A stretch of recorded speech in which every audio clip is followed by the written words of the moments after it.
Hello दोस्तों, सभी को मेरा नमस्कार। मैं राजेश चौधरी आप सभी का स्वागत करता हूं हमारे स्कूल के यूट्यूब चैनल मयूर ऑनलाइन क्लासेज के अंदर।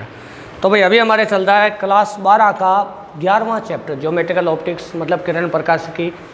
कल की क्लास में हमने देखा था कि लेंस सूत्र क्या है, लेंस मेकर सूत्र क्या है, उसको कैसे ड्राइव करना है, मतलब उसका डेरिवेशन किस प्रकार होता है। थ्योरी वगैरह भी पूरी मैंने लिखा दी थी। 3 चित्र बने थे, एक तो पूरे लेंस का एक साथ बना था और एक बार अलग से एक सतह का अपवर्तन पड़ा था और एक बार अलग से, फिर 2 इक्वेशनों को जोड़ा और लेंस सूत्र और लेंस मेकर सूत्र निकल के आया था।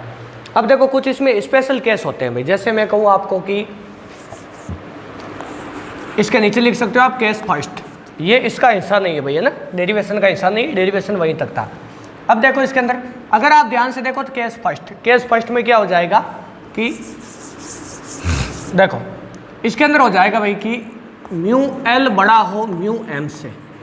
तो यदि म्यू एल बड़ा हो म्यू एम से तो क्या होगा, मतलब लेंस का अपवर्तनांक तो ज़्यादा है और उसे जिस माध्यम में डुबोया गया है उसका अपवर्तनांक क्या है, लेंस के अपवर्तनांक से कम। जैसे किसी लेंस को हवा में रख दे, किस में रख दे, हवा में रख दे, तो उसकी फोकस दूरी पे क्या प्रभाव पड़ेगा, केस फर्स्ट है ही, तो क्या प्रभाव पड़ेगा 1/f बराबर म्यू एल बटा म्यू एम माइनस 1 और 1/r1 माइनस 1/r2। तो उस लेंस की फोकस दूरी इस सूत्र के अनुसार निकाली जा सकती है, लेकिन लेंस की प्रकृति यहाँ पर चेंज नहीं होगी, मतलब लेंस की प्रकृति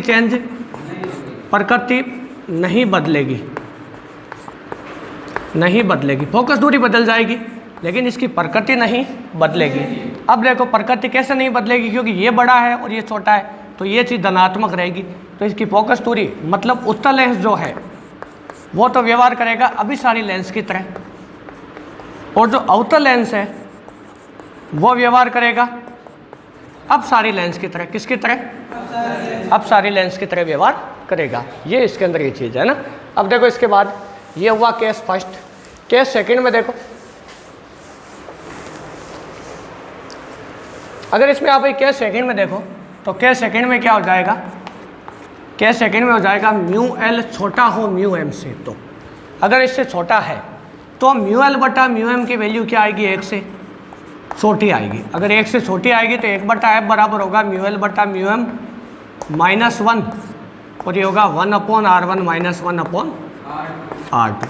अब देखो ये वाली वैल्यू जो 1 से छोटी है मतलब f का मान आएगा ऋणात्मक, f का मान आएगा नेगेटिव।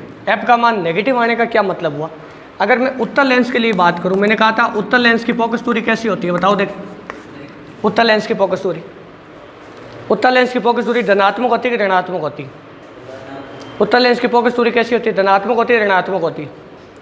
उत्तल लेंस की धनात्मक होती है। कैसी होती है, तो अगर धनात्मक है तो उत्तल लेंस की फोकस दूरी जब ये माइनस इस प्लस से गुणा होगा तो नेगेटिव हो जाएगी, मतलब इस समय ये व्यवहार करेगा अपसारी लेंस की तरह। किसकी तरह, अपसारी लेंस की तरह व्यवहार करेगा।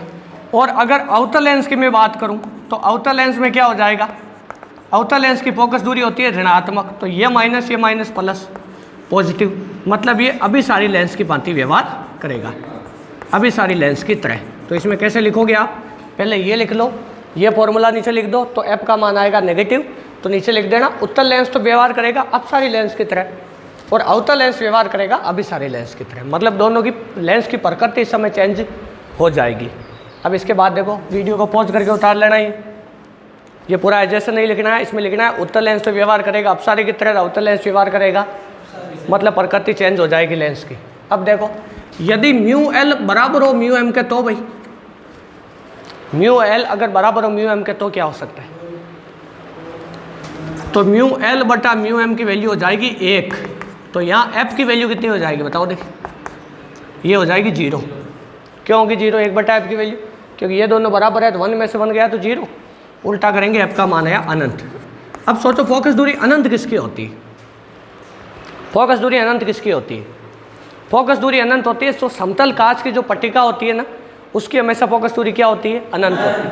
किस प्रकार होती है, जैसे मैं कोई इस प्रकार का कोई गोला बनाऊं और इस गोले का मैं एक छोटा सा हिस्सा लूँ, बिल्कुल एकदम छोटा सा, ये बड़ा बिल्कुल जो मैंने यहाँ बनाया ना इससे भी 10 लाख गुना छोटा है, तो ये हिस्सा एक गोले का पार्ट है, लेकिन ये इतना छोटा है कि इसको सीधा माना जा सकता है।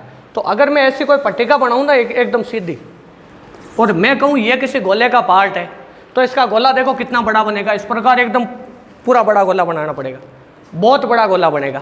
मतलब इसकी त्रिज्या कितनी मानी जा सकती है? अनंत। मतलब कोई भी समतल दर्पण हो, चाहे समतल कांच की पट्टिका हो, उसकी हमेशा त्रिज्या कितनी होती है?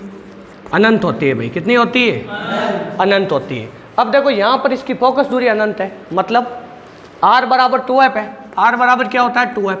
अगर r अनंत है तो f भी कैसा होगा? अनंत। मतलब फोकस दूरी अनंत होने का मतलब क्या समझे आप? कि वो जो लेंस है वो अब एक समतल कांच की पट्टिका की भांति व्यवहार करेगा, क्योंकि फोकस दूरी अनंत हो गई उसकी। क्या हो गई है? अनंत। तो लेंस किसकी भांति व्यवहार करेगा? लेंस समतल कांच की पट्टिका की भांति व्यवहार करेगा। किसकी भांति व्यवहार करेगा? कांच की पट्टिका की भांति व्यवहार करेगा। ऐसा आपने कई बार इस कॉन्सेप्ट का उपयोग जादूगर करते हैं भाई। क्या करते हैं? जादूगर इसका उपयोग करते हैं। कैसे? वो आपको कोई लेंस दिखाएंगे और वो कहेगा मैं इस लेंस को गायब कर सकता हूँ, तो वो उस लेंस को किसी ऐसे विलियन में डालता है जिसका अपवर्तनांक उस लेंस के अपवर्तनांक की क्या होता है? बराबर। कुछ ऐसे विलियन होते हैं जैसे ग्लिसरॉल वगैरह जो होते हैं, उनका अपवर्तनांक लगभग कांच के बराबर होता है। किसके बराबर होता है? कांच के। और जब उस लेंस को उस द्रव्य के अंदर डुबोया जाता है तो उस द्रव्य में डुबोने पर वो लेंस गायब हो जाता है, और जादूगर कहता है कि ये देखो लेंस गायब हो गया। जबकि वास्तव में हुआ क्या है? लेंस को अगर उसी के समान अपवर्तनांक वाले माध्यम में रखा जाता है तो लेंस की फोकस दूरी अनंत हो जाती। मतलब उस समय कांच की पट्टिका की भांति व्यवहार करती, कोई सेपरेशन नहीं रहता है, सब कुछ एक जैसा हो जाता है। और वो वापस आ डालता है, लेंस निकाल लेता है, आज ये देखो ये गायब नहीं, वापस ले आया मैं, है कि नहीं? तो इसमें ये वाला कॉन्सेप्ट काम करता है। जैसे एक ऐसा कॉन्सेप्ट मैंने कहा था कि कई जादूगर खुद के ऊपर बिजलियाँ गिराते हैं। ये आपको बताया था मैंने उसके अंदर इलेक्ट्रोस्टैटिक्स के अंदर, विद्युत के अंदर, कि वो ऐसा एक धातु का कवच पहन लेते हैं जिसके अंदर विद्युत क्षेत्र 0 होता है, और टेस्ला कॉइल की सहायता से उनके ऊपर बिजलियाँ गिराई जाती है। और हम सोचते हैं कि यार बहुत बड़ा जादू, जबकि फिजिक्स सही है। क्या है? फिजिक्स सही है। क्या ये वाली चीज़ समझ आई? इसको कॉपी में नोट कर लेना। अब एक चीज़ यहाँ पर एक होती है भाई, ये थोड़ी सी काम की हो सकती है। एक इसमें चौथा पॉइंट लिख लो, जैसे 3 तो कैसे हो गए, चौथा पॉइंट लिखो। किसी लेंस को यदि या इसमें सॉरी ऐसे लिखो, किसी लेंस को देखो, किसी लेंस को, या इसमें ऐसे लिखो किसी लेंस के आधे भाग को, ऐसे लिखो किसी लेंस के आधे भाग को, लिखो किसी लेंस के आधे भाग को काले कागज़ से ढक दिया जाए, इसमें लिखो काले कागज़ से ढक दिया जाए तो प्रतिबिंब पर क्या प्रभाव पड़ेगा? इसमें लिखो यदि किसी लेंस को, या इसमें ऐसे लिखो यदि किसी लेंस के आधे भाग को काले कागज़ से ढक दिया जाए तो प्रतिबिंब पर क्या प्रभाव पड़ेगा? अब देखो इधर, क्या कोई बता सकता है क्या प्रभाव पड़ेगा प्रतिबिंब पर? क्या प्रभाव पड़ेगा? आधे भाग को ढक दूं मैं काले कागज से ढक दूं मैं आधे भाग को, क्या प्रभाव पड़ेगा? आधे भाग को काले कागज से ढक दूं तो प्रतिबिंब पर, प्रतिबिंब आधा हो जाएगा ना? प्रतिबिंब कितना हो जाएगा? क्या कुछ ऐसा ही होगा या कुछ और होगा? प्रतिबिंब पूरा ही बनेगा, क्योंकि प्रतिबिंब बनने के लिए 2 किरणों का आपस में टकराना जरूरी है कम से कम। अगर एक चीज़ आप ध्यान से देखो, मान लो वस्तु यहाँ रखी होती और उसका प्रतिबिंब यहाँ बनता, तो 2 किरणें ये प्रतिबिंब पूरा बना सकती है कि नहीं? मतलब प्रतिबिंब बनने के लिए नॉर्मल नियमों के आधार पर देखें 2 किरणें पर्याप्त होती। अब यहाँ से जो किरणें आ रही थी वो सारी किरणें अब यहाँ पर केवल आधी किरणें पहुँच रही, तो प्रतिबिंब फीका हो जाएगा। मतलब आकार उतना ही होगा, आकार पर कोई प्रभाव, मतलब किसी अगर लेंस के आधे भाग को काले कागज से ढक दिया जाए तो प्रतिबिंब समान आकार का बनता है, जबकि उसकी तीव्रता क्या हो जाती है? आधी हो जाती है। क्यों? क्योंकि पहले तो इस पूरे हिस्से से प्रकाश किरणें निकल कर यहाँ पहुँच रही थी, अब आधी पहुँच रही, तो प्रतिबिंब फीका हो जाता है, जबकि उसके आकार में कोई भी परिवर्तन नहीं होता। एक और सवाल होता है, जैसे ये है तो एक्स्ट्रा में लेकिन काम का है, कोई दर्पण है उसको पानी में डुबो दो आप, तो उसकी फोकस दूरी पे क्या प्रभाव पड़ेगा? लेंस को पानी में डुबोने पर फोकस दूरी पे कोई प्रभाव पड़ता है क्या? देखो लेंस को पानी में डुबोने पर फोकस दूरी पे प्रभाव पड़ता है क्या? बिल्कुल पड़ता है भाई। अभी तो पढ़ा कि उसकी फोकस दूरी किस पे डिपेंड करती है? माध्यम पे डिपेंड करती है, 1/r1 - 1/r2। क्या चीज़ समझ आई ना? मतलब ये देखो अपवर्तनांक है, ये फोकस दूरी है, मतलब पानी में डुबोएंगे तो ये वाली चीज़ चेंज होगी तो फोकस दूरी चेंज हो जाएगी उसकी। होगी कि नहीं होगी? जबकि दर्पण के लिए, अगर दर्पण को पानी में डुबो दे तो दर्पण के लिए दर्पण सूत्र इतना ही होता है केवल, मतलब दर्पण की फोकस दूरी माध्यम पर निर्भर ही नहीं करती है। तो 3 केस तो वो लिख लिए, चौथा ये हो गया आधे काले कागज वाला, और 5.1 लिख दो कि यदि दर्पण को पानी में डुबो दिया जाए तो उसकी फोकस दूरी पर कोई प्रभाव नहीं पड़ता है, क्योंकि दर्पण की फोकस दूरी माध्यम पर निर्भर ही नहीं करती है, माध्यम पर निर्भर ही नहीं करती है, माध्यम पर निर्भर ही नहीं करती, माध्यम पर निर्भर ही नहीं करती है। अब देखो भाई इसके बाद में, अब इसके बाद में देखो अगली हमारे कुछ न्यूमेरिकलों में कुछ चीज़ें काम आएगी, जैसे एक कार्तीय चिन्ह परिपाटी। क्या है? कार्तीय चिन्ह परिपाटी। कार्तीय चिन्ह परिपाटी क्या चीज़ है? उससे पहले 1 मिनट एक चीज़ और बता देते हैं। पहले ऐसे लिख लो आवर्धन, आवर्धन, इसको रेखीय आवर्धन कहते हैं वास्तव में। हालांकि 2-3 प्रकार का होता है रेखीय आवर्धन। रेखीय आवर्धन होता है भाई m बराबर प्रतिबिंब की ऊंचाई, प्रतिबिंब की ऊंचाई बटा बिंब की ऊंचाई, बटा बिंब की ऊंचाई, बटा बिंब की ऊंचाई। देखो ये उसके अंदर कॉपी में नोट कर लो, m बराबर प्रतिबिंब की ऊंचाई बटा बिंब की ऊंचाई। इसका जो फॉर्मूला होता है भाई वो होता है m बराबर h डैश बटा h, m बराबर h डैश बटा h। एक इसका फॉर्मूला और होता है v बटा u, v बटा क्या होता है? एक इसका फॉर्मूला होता है v बटा u। क्या होता है भाई? v बटा u। ये आवर्धन का फॉर्मूला है। ये केवल लेंस के लिए वैलिड है। किसके लिए वैलिड है? केवल लेंस के लिए ही है। इसकी परिभाषा वगैरह नहीं, लेकिन न्यूमेरिकल में ये बहुत काम आएगा, और ये न्यूमेरिकल हमारे सिलेबस का हिस्सा है। अब देखो इसके बाद ये मात्रक इन विमान राशि हो जाएगी भाई, क्योंकि दो ऊंचाइयों का अनुपात है ना। ये किसका अनुपात है? 2 ऊंचाइयों का अनुपात है, इसलिए कैसा हो जाएगा? ये मात्रक इन विमा है। अब देखो इसके बाद पहले अगली हेडिंग लगाओ,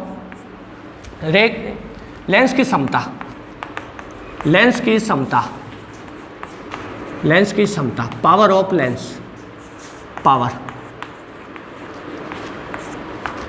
पावर ऑफ लेंस, लेंस की समता। तो देखो लेंस की समता में लिखो पहले, इसमें लिखो किसी लेंस द्वारा प्रकाश किरणों को,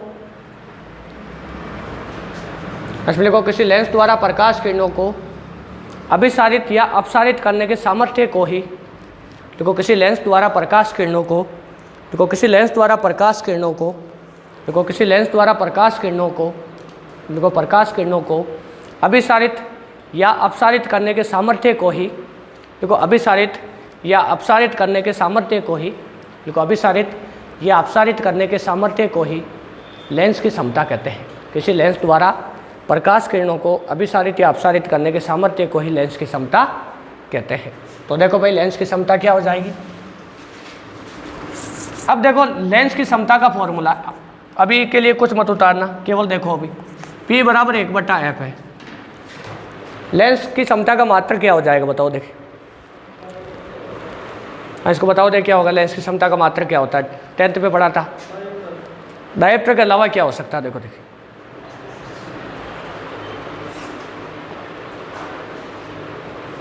हाँ बता देंगे, दिनेश बता देंगे क्या होगा मात्रक? फॉर्मूले को देखकर कुछ पता नहीं लग रहा है क्या?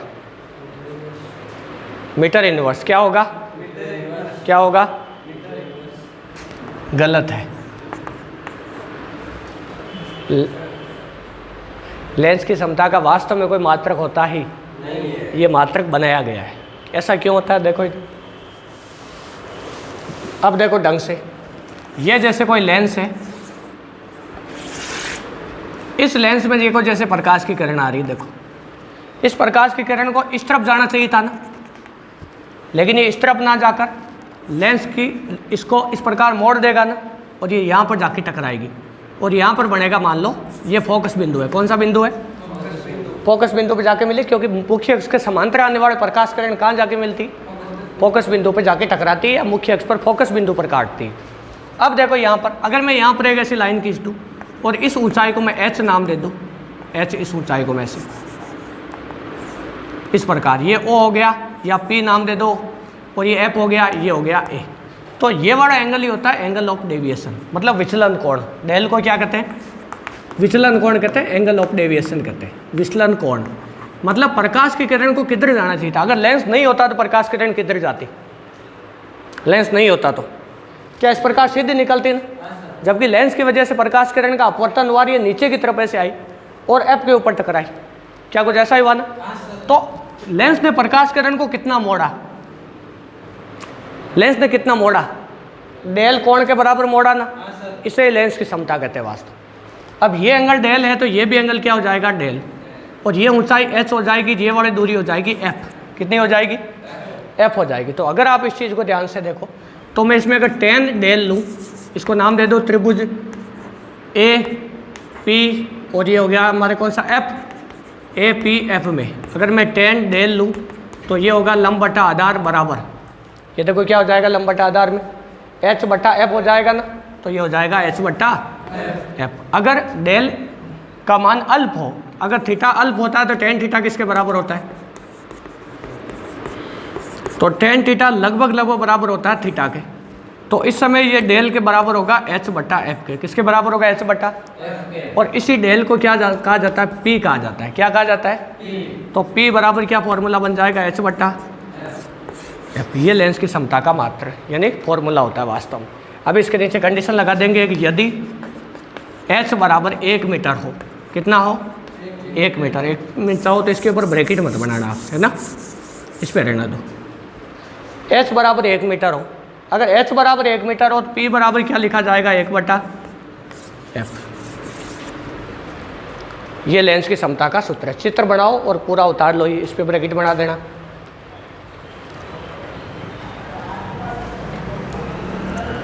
उतार लिया भाई। अब देखो इसके बाद, अब मुझे बताओ लेंस की समता का मात्रक क्या। अगर वैसे हम देखें तो ये मात्रकहीन विमाहीन राशि है। क्यों? क्योंकि ये दो लंबाइयों का अनुपात है। एक तो है P बराबर एच बटा एफ, ये मेन फॉर्मूला है। इसका भी मात्रक मीटर, इसका भी मीटर, तो ये मात्रकहीन विमाहीन राशि है। कैसी राशि है? मात्रकहीन। लेकिन फिर भी इसका एक मात्रक बनाया गया है और उस मात्रक को कहा जाता है डायप्टर। क्या कहा जाता है? डायप्टर। डायप्टर डी से बताया जाता है इसको। ये किससे बताया जाता है? डी से बताया जाता है इसको, है कि नहीं। अब यहाँ पर जब आप अभी जो आपने फॉर्मूला लिखा था ना, P बराबर 1 बटा एफ और ब्रैकेट बनाया था ऐसा, इस फॉर्मूले के पास में लिख देना एफ मीटर में है।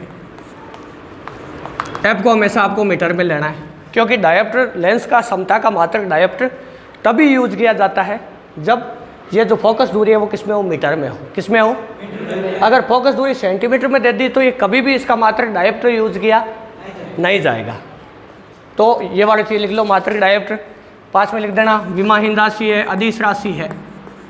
विमाहीन राशि है, अदिश राशि है, अदिश राशि है। अब उत्तल लेंस की अगर हम बात करें तो उत्तल लेंस के लिए फोकस दूरी होती है धनात्मक, तो लेंस की समता भी कैसी होती है? धनात्मक। और अगर अवतल लेंस के लिए अगर हम बात करें तो अवतल लेंस की फोकस दूरी कैसी होती है? ऋणात्मक होती है। तो समता भी कैसी होगी इसकी? ऋणात्मक होगी। क्या ये वाली चीज़ समझ आई? तो लेंस एक ऐसी भौतिक राशि है जिसका मात्रक तो होता है लेकिन विमा नहीं होती। क्या कोई ऐसी राशि के बारे में और कोई जानते हो क्या आप? और कोई ऐसी राशि कभी सुना हो? कौन होता है? कौन? याद करो, थीटा बराबर होता है एल बटा आर, चाप बटा त्रिज्या। इसका भी मात्रक नहीं होता है, देखो एल बटा आर दो, लेकिन इसका भी मात्रक बनाया गया, रेडियन या डिग्री होता है इसका मात्रक, जबकि इसकी कोई विमा होती। ऐसा एक गंधकोण एक और हो सकता है, गंधकोण। तो ऐसी 3 राशियाँ होती है। क्या ये चीज़ समझ आई ना? हो सकता है और भी हो जाए। अब इसके बाद में नोट लगाओ और नोट में पहला पॉइंट लिखो। ये उतारने के बाद नोट में पहला पॉइंट लिखो, इसमें लिखो लेंस की समता का मात्रक डायप्टर तभी यूज करें जब लेंस की फोकस दूरी मीटर में दे रखी हो। लेंस की समता का मात्रक डायप्टर तभी यूज करें जब लेंस की समता, या सॉरी ऐसे लिखो, जब लेंस की फोकस दूरी, देखो जब लेंस की फोकस दूरी मीटर में दे रखी हो। देखो जब लेंस की फोकस दूरी मीटर में दे रखी हो। इसके बाद दूसरा पॉइंट लिखो। दूसरे पॉइंट में लिखो यदि लेंस की समता सेंटीमीटर में, सॉरी दूसरे पॉइंट में लिखो यदि लेंस की फोकस दूरी सेंटीमीटर में दे रखी हो।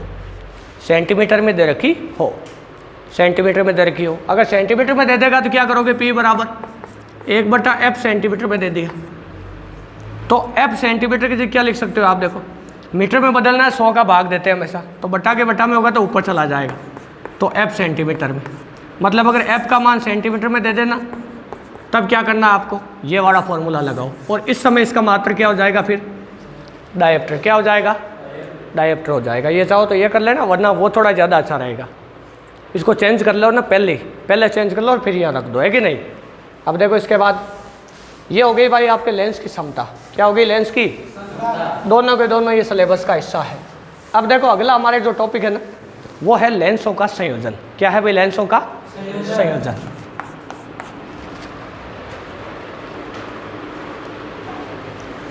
लेंसों का संयोजन, तो देखो भाई लेंसों का संयोजन क्या चीज़ है और क्यों आवश्यकता पड़ती है। अगर आप एक चीज़ ध्यान से देखो ना, तो आज लेंसों को संयोजित करने की भी बहुत ज़्यादा आवश्यकता है। तो वैज्ञानिक उपकरणों में मोबाइल का कैमरा आता है, उसमें जब आप कोई ऐड वगैरह देखते हो, बहुत सारे लेंस दिखाए जाते हैं इस लंबाई में, है कि नहीं।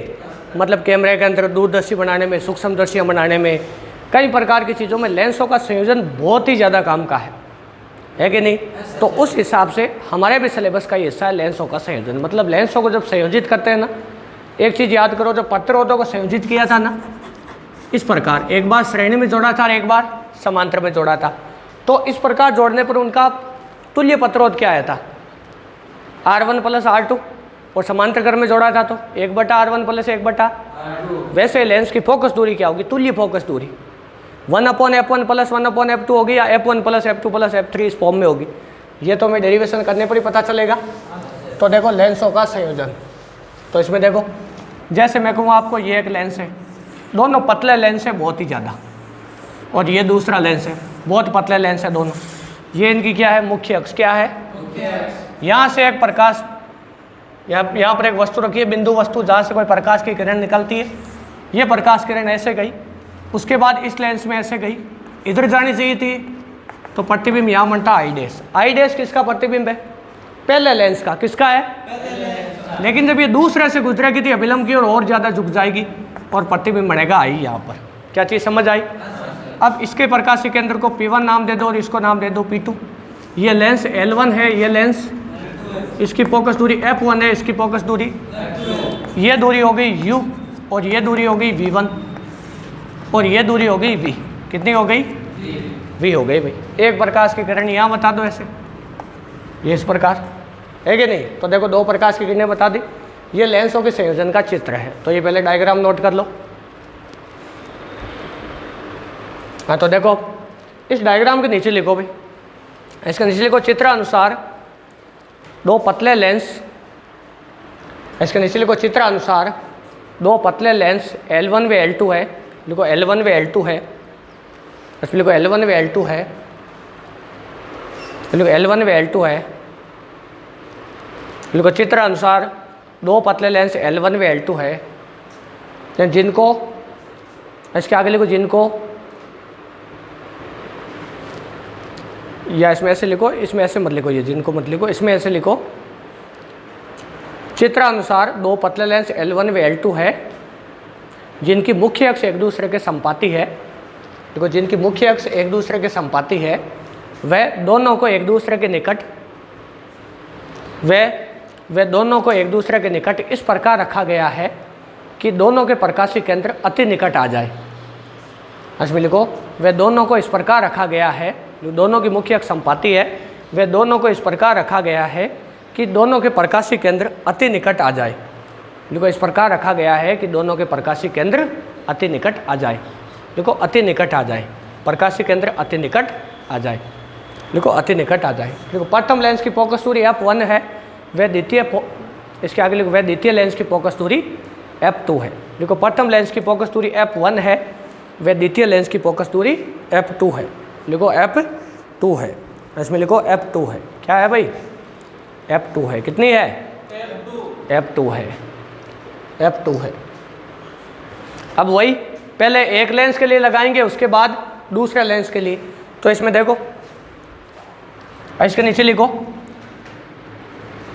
इसके नीचे वाले लाइन में लिखो, इसमें लिखो चित्रानुसार एक बिंदु वस्तु, इसके नीचे वाले लाइन में लिखो चित्रानुसार एक बिंदु वस्तु O, एक बिंदु वस्तु O L1 लेंस से U दूरी पर रखी है, जिसका प्रतिबिंब I डैश पर लिखो L1 लेंस से, लिखो L1 इसमें ऐसे लिखो L1 लेंस से U दूरी पर रखिए जिसका प्रतिबिंब, लिखो जिसका प्रतिबिंब V1 दूरी पर, लिखो जिसका प्रतिबिंब V1 दूरी पर I डैश बनता है, लिखो जिसका प्रतिबिंब V1 दूरी पर I डैश बनता है, I डैश बनता है। तो लेंस सूत्र से, इसके नीचे लिखो तो लेंस सूत्र से, लेंस सूत्र क्या होता है भाई, यही होता है क्या। तो V बराबर तो क्या है इसमें V1, U बराबर है U और F बराबर है F1। तो क्या हो जाएगा 1/V1 माइनस 1/U बराबर 1/F1। ये इक्वेशन नंबर 1 हो गई, ये उतार लो और इक्वेशन नंबर 1 नाम दे देना इसको इक्वेशन नंबर 1 नाम दे देना। इसके बाद में इसके नीचे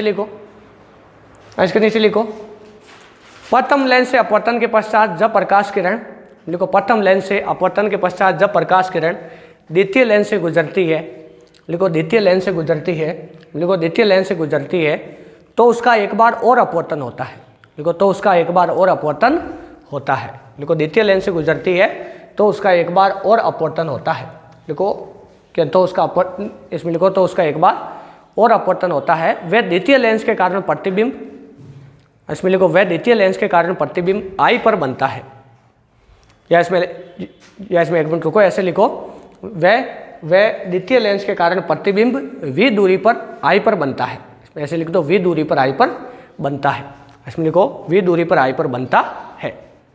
इसके आगे लिखो इस स्थिति में I डैश द्वितीय लेंस के लिए आभासी वस्तु की जैसे ऐसे लिखो आभासी वस्तु का कार्य करती है, देखो इस स्थिति में द्वितीय लेंस के लिए I डैश आभासी वस्तु का कार्य करती है, तो देखो भाई आभासी वस्तु का कार्य करेगी तो क्या हो जाएगा, लेंस सूत्र क्या 1/V माइनस 1/U बराबर 1/F। इसको दोबारा लिखने की आवश्यकता नहीं, तो V बराबर क्या हो जाएगा, देखो इस स्थिति में V बराबर होगा V, U बराबर होगा V1 और F बराबर होगा F2। ये वैल्यू रखो कितनी हो जाएगी 1/V1 माइनस, ये देखो 1/V1 होगा या 1/V होगा, केवल अब की बारी है V होगा ना केवल, क्योंकि प्रतिबिंब ये है इसके लिए और ये वस्तु है दूसरे लेंस के लिए। तो क्या हो जाएगा 1/V माइनस 1/V1 बराबर 1/F2। ये समीकरण नंबर 2 हो गई। अब देखो 1 + 2 से क्या हो जाएगा, इसको दोबारा लिखने की आवश्यकता नहीं, ऊपर लिख दिया था।